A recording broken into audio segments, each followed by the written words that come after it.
नमस्कार, आप देख रहे हैं कैपिटल टीवी बिहार और मैं आपके साथ वंदना। नीतीश कुमार और तेजस्वी यादव ने बिहार की राजनीति में एक नई दिशा की ओर कदम बढ़ाया है, जहां उनकी यात्रा न केवल राजनीतिक बल्कि सामाजिक और सांस्कृतिक बदलाव की ओर भी संकेत करती है। इस यात्रा के साथ उनकी नजरें महिलाओं और मुस्लिम समुदाय पर गहरी हैं, जो राज्य के सामाजिक ताने बाने का अहम हिस्सा है। बिहार के आगामी विधानसभा चुनाव को लेकर ये दोनों नेताओं की यात्रा निर्णायक मोड़ पर है, जिसमें दोनों इन महत्वपूर्ण समुदाय को आकर्षित करने के लिए विशेष योजनाओं और घोषणाओं की ओर आगे बढ़ते हुए दिखाई दे रहे हैं। सीएम नीतीश कुमार और तेजस्वी यादव की यात्रा महिलाओं और मुस्लिम समाज को केंद्र में रखकर राजनीति में नया मोड़ लाने की कोशिश कर रही है। दोनों एम पर फोकस किए हुए हैं। जी हाँ, जहां नीतीश कुमार महिला संवाद पर निकल रही हैं, तो वहीं तेजस्वी कार्यकर्ता संवाद यात्रा पर पहले ही निकल चुके हैं। बिहार विधानसभा चुनाव से पहले नीतीश कुमार और तेजस्वी यादव अपने अपने एम को मजबूत करने में जुट चुके हैं। नीतीश कुमार जहां यात्रा निकालकर महिलाओं को फिर से अपने पाले में करने की कोशिश करेंगे, वहीं तेजस्वी यात्रा की शुरुआत में ही मुस्लिमों पर फोकस कर रहे हैं।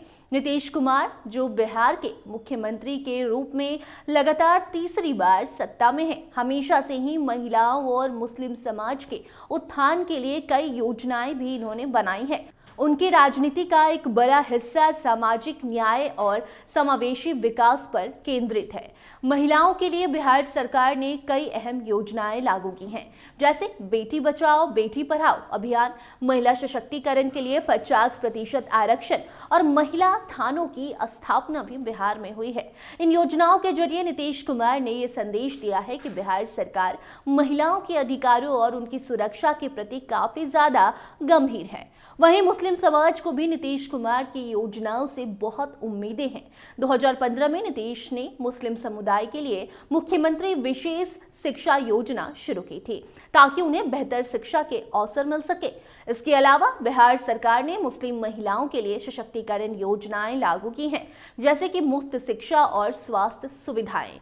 तो वहीं हाल ही में उपचुनाव में मिली हार के बाद तेजस्वी भी इतना तो जान गए हैं कि अब मुसलमानों को उनको फिर से मनाना होगा। जी हां, MY समीकरण में जनसुराज ने जो सेंधमारी की है, उसे भी तेजस्वी को अब ठीक करना होगा और इसीलिए अब तेजस्वी MY समीकरण पर नजर भिड़ाए बैठे हैं। तेजस्वी यादव, जो बिहार के विपक्षी नेता और राष्ट्रीय जनता दल के प्रमुख हैं, वो मुस्लिम समुदाय के उत्थान के लिए कई बड़ी बड़ी बातें भी अब कहने लगे हैं। तेजस्वी की राजनीति में बिहार के युवा वर्ग के साथ साथ मुस्लिम और महिलाओं की भागीदारी को बढ़ावा देने की दिशा में कई कदम भी अब उठाए जा रहे हैं और आगे भी कई घोषणाएं ये कर सकते हैं। उनका उद्देश्य बिहार को एक ऐसी जगह बनाना है जहां पर हर वर्ग को समान अवसर मिले। तेजस्वी यादव ने कई बार अपने भाषणों में ये कहा भी है कि वो बिहार में सभी समुदायों के लिए समान विकास की योजना बना रहे हैं। MY नहीं, बल्कि वो A to Z की बात करते हैं।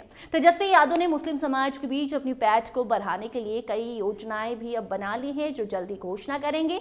उनके द्वारा पेश किए गए 70 लाख युवाओं को रोजगार और स्वास्थ्य और शिक्षा का स्तर बेहतर करना जैसे वादों में मुस्लिम समुदाय की स्थिति को बेहतर बनाने का आश्वासन भी है। इसके अलावा महिलाओं के लिए तेजस्वी ने महिला कोष और उनके लिए आर्थिक सहायता की योजनाओं का प्रस्ताव भी दिया है, ताकि महिलाओं को सशक्त बनाया जा सके। अगर तेजस्वी की सरकार बनती है तो मुफ्त में वो आगे बिजली भी देंगे। ऐसी घोषणाएं भी तेजस्वी ने अब कर दी है। बाकी नेता प्रतिपक्ष तेजस्वी यादव यात्रा के मसले पर नीतीश कुमार से एक कदम आगे बढ़कर उनसे पहले ही अपनी यात्रा पर निकल चुके हैं। बिहार में अगले साल विधानसभा चुनाव के मद्देनजर तेजस्वी यादव कार्यकर्ता सम्मेलन के तीसरे फेज को निकल पड़े। इस चरण में तेजस्वी यादव 4 दिसंबर को मुंगेर, 5 दिसंबर को खगड़िया, 6 दिसंबर को बेगूसराय और 7 दिसंबर को लखीसराय और शेखपुरा जिले के कार्यकर्ताओं के साथ संयुक्त रूप से लखीसराय में ही संवाद करने जा रहे हैं। नीतीश और तेजस्वी दोनों ही महिलाओं और मुस्लिम समाज को अपनी राजनीति में एक अहम हिस्सेदार मानते हैं। नीतीश कुमार की योजनाओं में महिलाओं के लिए आरक्षण और मुस्लिम समुदाय के लिए शिक्षा की सुविधाएं अहम हैं, जबकि तेजस्वी यादव ने रोजगार और स्वास्थ्य योजनाओं के माध्यम से इन दोनों वर्गों को आकर्षित करने की कोशिश की है। लेकिन एमवाई से ए टू जेड पर शिफ्ट हुए तेजस्वी यादव को इस उपचुनाव में हार का सामना करना पड़ा। इसकी वजह खासकर मुस्लिम मतों में कमी देखने को मिली। राजद सूत्रों से मिली जानकारी के बाद इस यात्रा का मुख्य उद्देश्य राजद का एमवाई यानी कि मुस्लिम यादव समीकरण को दुरुस्त करने का भी है।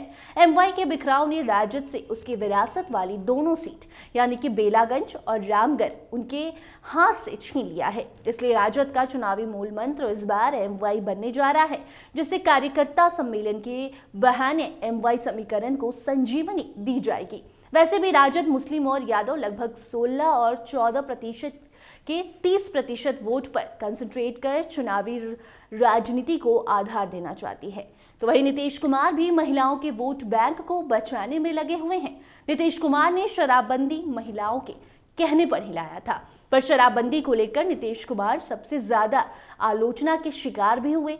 यहां तक कि साथी दल ने भी शराबबंदी की समीक्षा करने की जरूरत पर बल दिया। पटना हाई कोर्ट ने भी फटकार लगाई।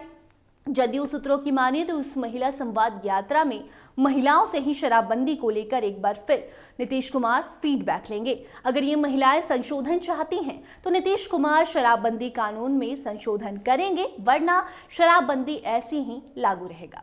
तो कुल मिलाकर नीतीश कुमार और तेजस्वी यादव दोनों ही अपनी अपनी राजनीति यात्रा के जरिए बिहार की महिलाओं और मुस्लिम समुदाय को बचाने की कोशिश कर रहे हैं। इनका वोट बैंक फिर से साधने की कोशिश कर रहे हैं।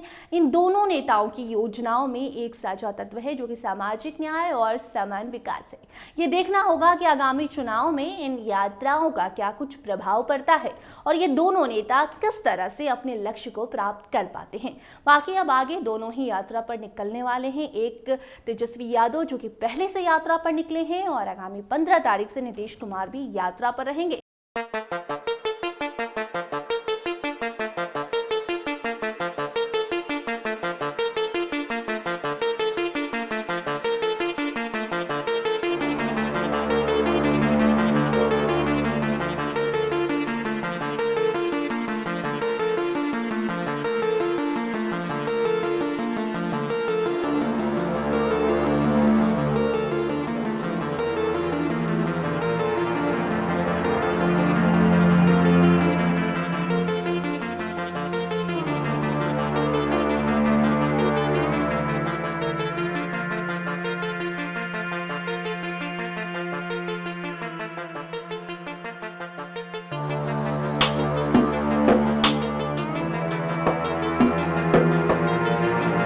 दिलचस्प होगा कि किसकी यात्रा कितनी सफल होती है, किसको कितना जनता का, महिलाओं का, मुस्लिम यादव समाज का साथ मिलता है।